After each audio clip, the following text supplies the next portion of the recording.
आज का हमारा topic lecture number 2 environmental management system. अच्छा, इन्वायरमेंटल मैनेजमेंट सिस्टम में अब तक हमने आईएसओ के हवाले से पढ़ा था कि इंटरनेशनल ऑर्गेनाइजेशन फॉर स्टैंडर्डाइजेशन क्या होती है, इसके कितने इसके और स्टैंडर्ड्स हैं और इसकी इम्प्लीमेंटेशन और इसका स्कोप क्या है। अच्छा, आज हम पढ़ेंगे कि ईएमएस क्या होता है। ईएमएस के हवाले से कुछ डिटेल में आपको बता दूं कि EMS 14001 EMS is the standard for ISO, और आईएसओ का जो है वो आईएसओ में भी ये जो है वो 14001 कोड के साथ है। अच्छा, इसकी फर्दर एक्सप्लेनेशन ऐसे हो सकती है कि अगर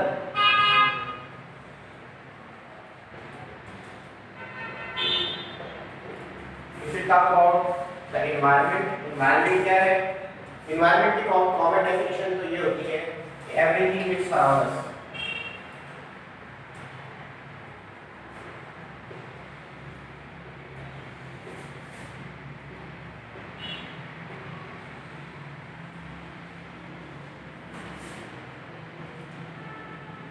ठीक है, एक कॉमन डेफिनेशन जो जनरल लेमैन डेफिनेशन, ठीक है, कोई टेक्निकल डेफिनेशन नहीं है, हर किसी को समझ में आने वाली।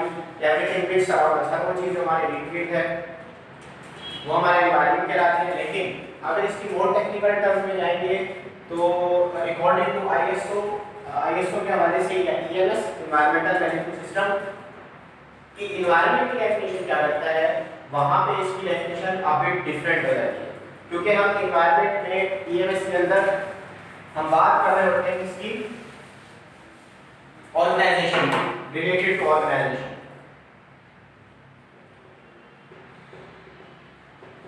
ठीक है, इसकी मैं इसका बैकग्राउंड दे देता हूं मैं आपको कि एनवायरमेंटल मैनेजमेंट सिस्टम अगर किसी हम ईएमएस की बात करें तो स्पेसिफिक ये किसी ऑर्गेनाइजेशन की या किसी इदारे की बात करता है।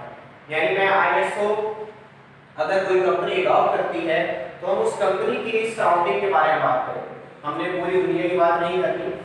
अगर आईएसओ 14001 है, अगर मेरी ऑर्गेनाइजेशन है and if I want to adopt this standard environmental management system को लाना चाह रहा हूं, तो इससे मुराद नहीं है मैं पूरी दुनिया को कवर करूंगा, दैट इज माय टारगेट नहीं। यहां हमें देखना है कि ऑर्गेनाइजेशन के हवाले से एनवायरनमेंट क्या है और उसको कैसे मैनेज करना।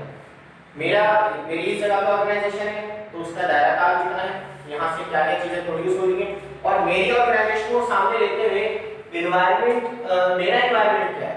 ठीक है, if somebody has an industry, an organization, office, school, college, university, कोई भी टेक्निकल इदारा है, कोई सॉफ्टवेयर हाउस है, तो अगर पर्टिकुलर उस इदारे की बात हो रही है तो उस इदारे का ईएमएस की बात होगी तो पर्टिकुलर उस इदारे की बात होगी।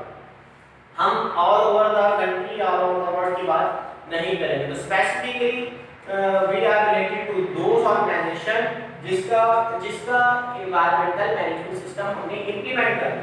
ठीक है, तो पहले एक बात ख्याल रखिएगा कि एनवायरमेंट में सारी चीजें नहीं आएंगी, ये उसी पर्टिकुलर ऑर्गेनाइजेशन की बात होगी जिस पर्टिकुलर ऑर्गेनाइजेशन के अंदर ईएमएस की इंप्लीमेंटेशन होने जा रही है। अब सबसे पहले अगर मैं आईएसओ की एनवायरमेंट की बात करूं तो क्या होता है हमारा, अगर मैं आईएसओ की एनवायरमेंट की बात करूं तो environment is related to the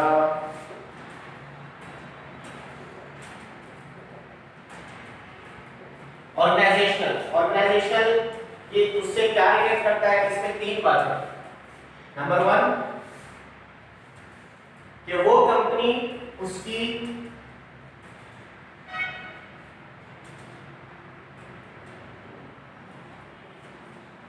ये रिलेशंस को मैनेजमेंट सिस्टम की बात करो, एनवायरनमेंट पर्टिकुलर तीन चीजों का नाम है, एयर, वाटर एंड लैंड। ठीक है, एवरीथिंग विच सराउंड अस यहां पे नहीं आएगा, यहां पे तीन कंपोनेंट्स आएंगे और ये तीन कंपोनेंट्स मिलकर हमारा एनवायरनमेंट बना है। ठीक है। Organisational relation is related to the organisational, यानी उससे उस ऑर्गेनाइजेशन से रिलेटेड उसकी एयर एमिशन, अगर एयर की बात करूं तो उससे एयर एमिशंस क्या हो रही है, अगर मैं वाटर की बात करूं तो उससे क्या वाटर डिस्चार्ज हो रहा है, ठीक है। और तीसरा, इससे अगर लैंड की बात हो रही है तो लैंड ज्यादातर किससे खराब होता है, is related to solid waste. तो एनवायरनमेंट की जब बात होगी तो it is related to organisational, air, water and land. अगर तीन चीजें environment is a component of these three things, ये तीन कंपोनेंट्स मिलकर एनवायरनमेंट बना रहे हैं। जब इन तीन कंपोनेंट्स का मजमूआ एनवायरनमेंट बना रहा है तो इससे मुराद ये है कि ऑर्गेनाइजेशन से रिलेटेड, यानी ये तीन चीजें क्या प्रोड्यूस हो रही हैं। मेजर कंपोनेंट्स हमारे क्या है, अगर एयर है तो उससे क्या एयर एमिशन हो रही है, अगर वाटर है तो उससे क्या वाटर डिस्चार्ज हो रहा है, और अगर लैंड है तो उस लैंड में वो ऑर्गेनाइजेशन क्या सॉलिड वेस्ट जनरेट कर रही है। ये तीन चीजें होती हैं हमारी, और यही तीन कंपोनेंट्स मिलकर एनवायरनमेंट बनाते हैं। लेकिन इस फर्दर इसमें हम दो तीन कंपोनेंट्स और ऐड करते हैं जो कि इससे रिलेटेड होते हैं। दो कंपोनेंट्स और है, इसको लिख लीजिएगा। ये तो हमारे तीन कंपोनेंट्स हो गए। चौथा कंपोनेंट जो है इसके अंदर कौन सा है, फ्लोरा एंड फौना, और पांचवा है ह्यूमन इंटरेक्शन, ठीक है। So these are the five, ये मेजर कंपोनेंट्स हैं, एयर, वाटर एंड लैंड, और उससे फर्दर रिलेट करते हुए यानी उस ऑर्गेनाइजेशन से क्या फ्लोरा एंड फौना इफेक्ट हो रहा है, उस ऑर्गेनाइजेशन से रिलेटेड कौन सा फ्लोरा एंड फौना है जो डायरेक्ट इस ऑर्गेनाइजेशन की एक्टिविटी से रिलेट कर रहा है, और ह्यूमन इंटरेक्शन या ह्यूमन एक्टिविटीज पे इसका क्या इफेक्ट आ रहा है। तो ये चार पांच बातें हैं, ये 1 2 3 और ये 4 5। तो हमने पांच बातों को कंसीडर करना है, और ये फाइव जो थिंग्स है, these makes our environment। अगर मैं एनवायरनमेंट की बात करूं तो environment is the air, water and the land related to that organisation. सिर्फ उस ऑर्गेनाइजेशन की बात हो रही है, ठीक है। उस ऑर्गेनाइजेशन से related air, water and land क्या है। और फिर अगर मैं तीन को लेके आगे बात चलाऊं तो उस ऑर्गेनाइजेशन से रिलेटेड एयर एमिशंस क्या है, उस ऑर्गेनाइजेशन से रिलेटेड वाटर डिस्चार्ज क्या है, फाइनल डिस्चार्ज उसका क्या निकल रहा है, उस ऑर्गेनाइजेशन से रिलेटेड सॉलिड वेस्ट क्या है, उस ऑर्गेनाइजेशन से रिलेटेड वहां का क्या फ्लोरा एंड फौना है, ठीक है। और उस ऑर्गेनाइजेशन से रिलेटेड क्या ह्यूमन इंटरेक्शंस हैं जिससे वो जिसको वो ऑर्गेनाइजेशन डिस्टर्ब कर सकती है। ये सारे एनवायरमेंटल मैनेजमेंट सिस्टम में आता है।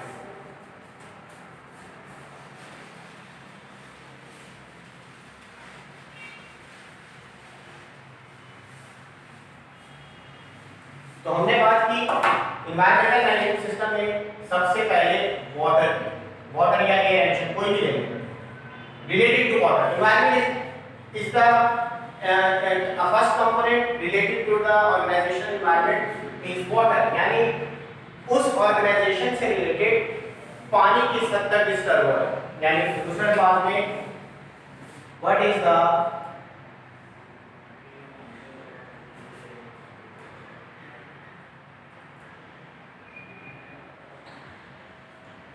Water discharge. वाटर डिस्चार्ज क्या है, ठीक है। इसको मैं फर्दर आगे एक्सप्लेन करूंगा कि वाटर डिस्चार्ज, वाटर के टाइप्स, कितनी टाइप्स के वाटर किसी भी इंडस्ट्री से निकल रहा होता है, किसी ऑर्गेनाइजेशन से निकल रहा होता है। What is the water discharge, ये हमने देखना है कि एक ऑर्गेनाइजेशन है, फर्स्ट है ये ऑर्गेनाइजेशन एक फैक्ट्री है, ठीक है, डाइंग फैक्ट्री, मिसाल के तौर पे मैं कहता हूं इसका डाइंग यूनिट, क्योंकि पाकिस्तान में कराची में ज्यादातर डाइंग यूनिट बहुत ज्यादा है। अगर हम बात करें डाइंग यूनिट, तो वी हैव डाइंग यूनिट के, तो डाइंग यूनिट से पूरा प्रोसेस के बाद ये पानी कितना कंज्यूम हो रहा है, how much water is consumed by the industry, कितना पानी इंडस्ट्री यूज कर रही है, और उसके बाद वो प्रोसेस में किस तरीके से जा रहा है, यानी प्रोसेस के अंदर वो मूव कर रहा है, और फाइनल जब उसके बाद एक फाइनल डिस्चार्ज निकल रहा है। बस ये प्रोसेस पूरा प्रोसीजर कंपनी के अंदर, और प्रोसेस से गुजर के फाइनली एक वेस्ट वाटर या वाटर की शक्ल पैदा होती है जिसको कंपनी डिस्चार्ज करती है। तो पहला कंपोनेंट हमारा क्या हो गया कि कंपनी क्या वाटर डिस्चार्ज लेके आ रही है।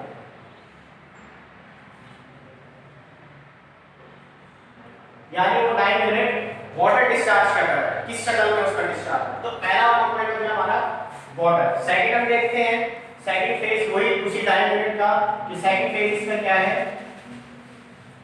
Air emissions.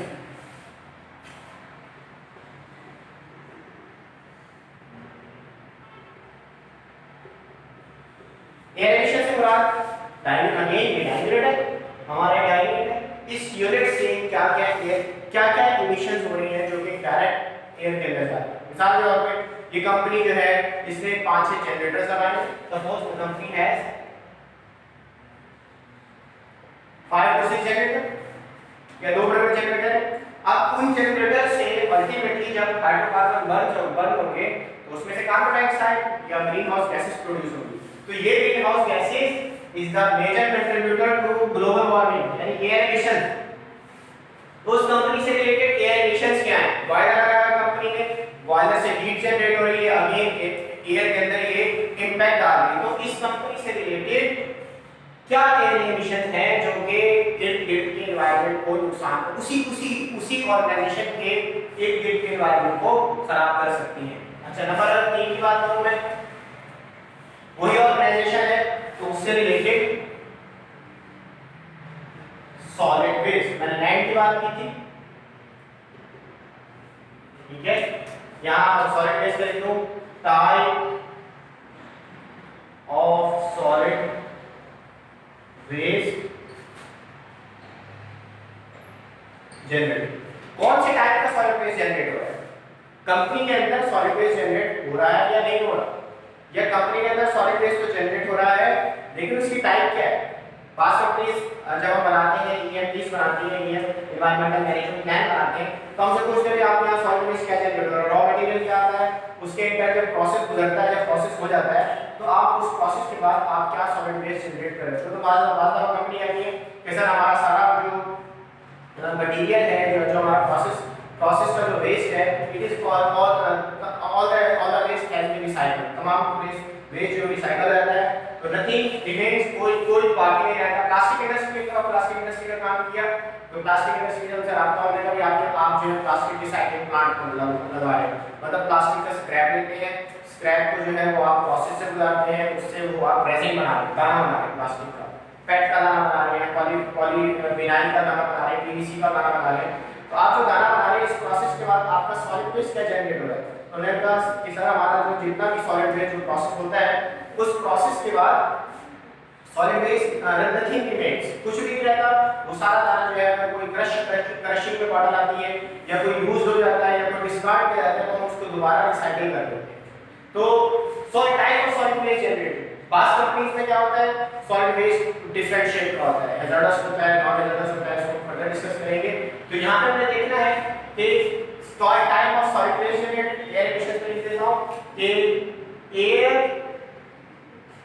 emissions which leads to greenhouse gases, GHG यानी greenhouse gases। नॉर्मली ज्यादातर क्योंकि इंडस्ट्री के अंदर बर्निंग प्रोसेस हो रहे होते हैं, जब बर्निंग प्रोसेस की बात करते हैं तो वहां ये ग्रीन हाउस कौन सी गैसेस प्रोड्यूस हो रही हैं। हम ये 3 चीजें, ये मेजर कंपोनेंट्स हैं जो कि हमारी ईएमएस के अंदर,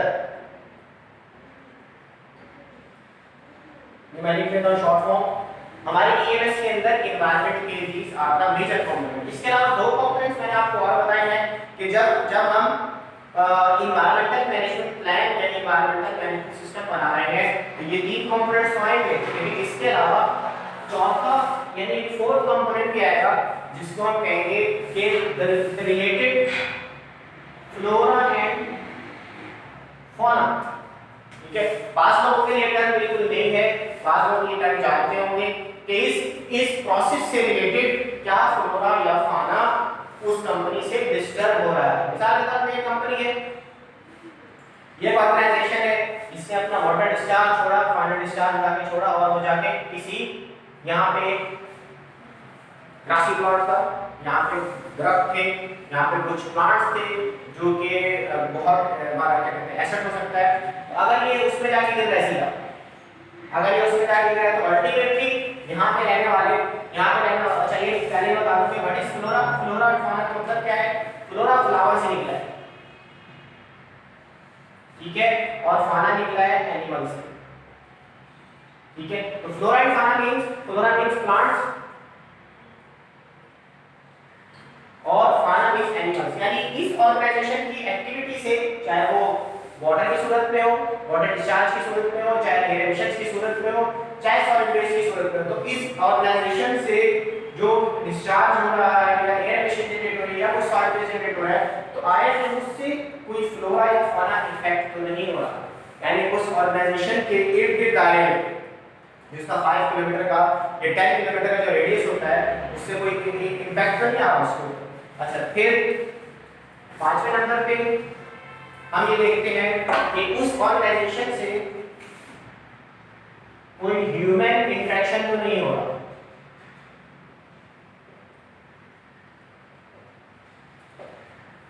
उस ऑर्गेनाइजेशन से तो फिर अगेन कोई कच्ची आबादी है, उसको आप इंडस्ट्री रन कर रहे हैं लेकिन उसके आसपास कोई स्लम नहीं है, कच्ची आबादी है, आपने धुआं तो छोड़ दिया लेकिन उससे ऑर्गेनाइजेशन डिस्टर्ब हुई। एक सिंपल एग्जांपल देता हूं, हमने एक एनवायरमेंटल मैनेजमेंट प्लान बनाया है, इसका सिंपल एग्जांपल दे देता हूं, एक कंट्रोल शेड का। कंट्रोल शेड क्या होता है, हमारे पंजाब में कंट्रोल शेड बहुत कामयाब है, सिंध में इंटीरियर सिंध के अंदर तो ये चल रहा है, लेकिन पंजाब के अंदर कंट्रोल शेड्स जो है वो बहुत ज़्यादा लगते हैं और वहाँ पे कामयाब बहुत है। अच्छा, उसके मैं इसी से रिलेटेड अगर मैं ये सारी बातें होगा तो आपको क्लियर हो जाएगा कि ये सारे खर्च कैसे हो सकते हैं। तो जब हम उसका एनवायरमेंटल इम्पैक्ट असेसमेंट करते हैं, एनवायरमेंटल मैनेजमेंट प्लान बनाते हैं, तो इम्पैक्ट असेसमेंट ऐसे होता है कि ये कंट्रोल शेड लगेगा, ये कंट्रोल शेड ऑपरेट हो रहा है। कंट्रोल शेड ऑपरेशन के अंदर अब होता क्या है कि जब हम कंट्रोल शेड पहले बता दो कंट्रोल शेड क्या होता है। कंट्रोल शेड जिसको हम कहते हैं पोल्ट्री फार्म, जहाँ पे चूजों की हैचरी नहीं होती, चूजे लिए जाते हैं, जो जिसका कंट्रोल शेड होता है वो जो है चूजे खरीदता है, चिक्स खरीदता है, जिसको चिक्स कहते हैं, ठीक है, चिकन चिक खरीदता है बहुत सारे 10,000 चिक के लिए, फिर वो उसको इनके अंदर एक खास कंट्रोल शेड का मतलब ये कंट्रोल एनवायरनमेंट में उन चिक्स को ग्रो कराया जाता है, उनकी अफजाइश कराई जाती है ताकि वो पूरी मुर्गी की शक्ल या एक पूरी जो है वो चिकन की शक्ल इख्तियार करे। तो जैसे ही वो ग्रो किया जाता है तो उसका कुछ 40 से 50 दिन का उसका एक टारगेट टाइम होता है जिसके अंदर पूरी वो चिक्स से चिकन बन जाती है। तो अब उस टाइम उसको एक खास कंट्रोल एनवायरनमेंट यानी कंट्रोल टेंपरेचर के अंदर उनको ग्रो कराया जाता है, इसको नॉर्मली कंट्रोल शेड कहा जाता है। अब इस कंट्रोल शेड का एग्जांपल ले रहा हूं, suppose this is the control shed, ये हमारा एक कंट्रोल शेड है, मैं लिख देता हूं। अब इस कंट्रोल शेड को लीजिए, आपसे कहा गया कि इसका एनवायरमेंटल मैनेजमेंट प्लान यानी एनवायरमेंटल मैनेजमेंट सिस्टम इसके ऊपर लगाना है, इंप्लीमेंट करना है। तो सबसे पहले आपने कंट्रोल शेड लिया, इस कंट्रोल शेड से यही 5 बातें आपने ली। इस कंट्रोल शेड से रिलेटेड वाटर डिस्चार्ज क्या है, इस कंट्रोल शेड से रिलेटेड एयर एमिशंस क्या है, इस कंट्रोल शेड से रिलेटेड सॉलिड वेस्ट किस शक्ल में जनरेट हो रहा है। अच्छा, इस कंट्रोल शेड से रिलेटेड क्या फ्लोरा या फाना है जो डिस्टर्ब हो सकता है या किसी को फायदा हो सकता है, दोनों चीजें लिख सकते हैं। इस कंट्रोल से रिलेटेड कौन सा ह्यूमन इंटरेक्शन है या ह्यूमन डिस्टरबेंस है। कंट्रोल शेड का यूज लिया कि कंट्रोल शेड में अगर मैं सिर्फ इसकी एग्जांपल दूं, ह्यूमन इंटरेक्शन क्या होता है कि जिस जगह के अंदर कंट्रोल शेड लगते हैं वहां पे सबसे बड़ा मसला जो होता है वो होता है ओडोर का, बदबू, स्मेल। तो जहां चिक्स ग्रो कर जाती है वहां पे बदबू होती है। आपने कभी ये जो मुर्गियों वाली गाड़ियां होती हैं, चिकन वाली गाड़ियां होती हैं, जब ये गुजरती हैं तो आप इसकी स्मेल का अंदाजा लगा लिया होगा कितनी बदबू होती है। तो जहां पे ग्रो कर रही होती होगी वहां कितनी स्मेल होती है। तो अब कंट्रोल शेड तो लग गया, लेकिन इसके आसपास अगर कोई इसके सराउंडिंग्स में ये भी एक आबादी है, ये एक आबादी है, ये एक आबादी है, ये एक आबादी है, तो ultimately they will be disturb. ये सारी जो आबादी है ये डिस्टर्ब होगी।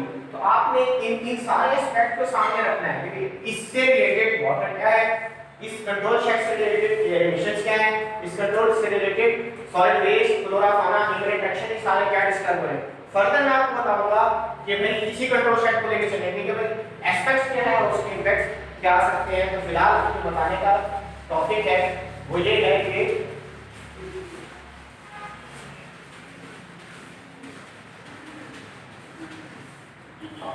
अगर हम एनवायरमेंटल मैनेजमेंट सिस्टम की बात करें तो एनवायरमेंटल की डेफिनेशन क्या होगी? Organisational water land and air, ठीक है।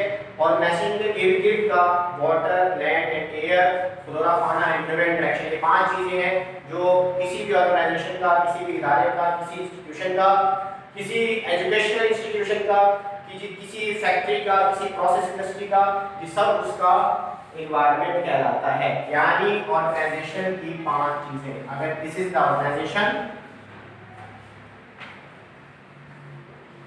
ठीक है, इसके मैं 5 चीजें दे देता हूं। नंबर 1, इससे रिलेटेड उसका वाटर डिस्चार्ज। दूसरा, उससे रिलेटेड उसका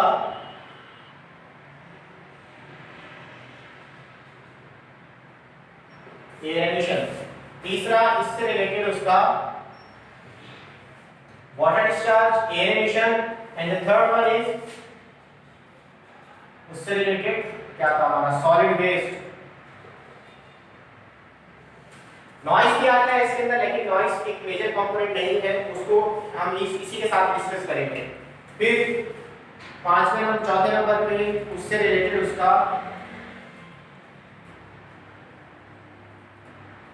फ्लोरा एंड फाना। And the last one is उससे रिलेटेड उसका ह्यूमन इंटरेक्शन।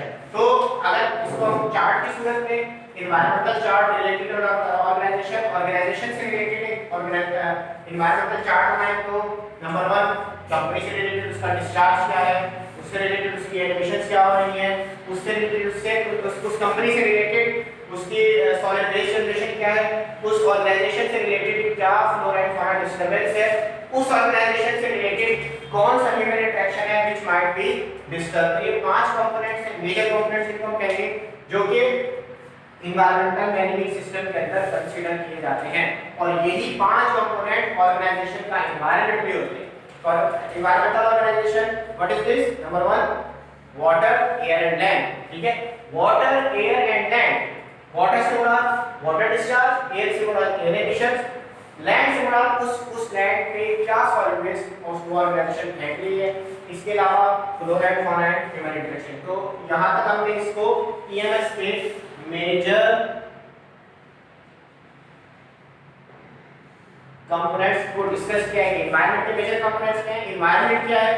एनवायरनमेंट की सिंपल डेफिनेशन तो हर कोई लेता है कि एवरीथिंग विच सराउंड्स अस, हर वो चीज में गिर दे, मतलब है कि टेबल पड़ी तो ये एनवायरनमेंट है। लेकिन यहां इससे मुराद ये नहीं होता, एक पेटेंट या एक टेक्निकल डेफिनेशन जो एनवायरमेंटल मैनेजमेंट सिस्टम या जो आईएस को बता रहा है, आपको इंटरनेशनल ऑर्गेनाइजेशन ऑफ स्टैंडर्डाइजेशन बता रहा है, वो मेजर कंपोनेंट्स को लेता है कि उस ऑर्गेनाइजेशन से related air, water and land क्या है, और ये फ्लोरा फाना और ह्यूमन इंटरेक्शन और उसकी डिस्टरबेंस क्या, उससे रिलेटेड उसकी 5 कंपोनेंट्स किस हद तक डिस्टर्ब हो रहे हैं, ये उसका एनवायरनमेंट कहलाता है। और फिर हमें we have to manage that environment. तो फर्दर भी उसको इंशाल्लाह कंटिन्यू करेंगे।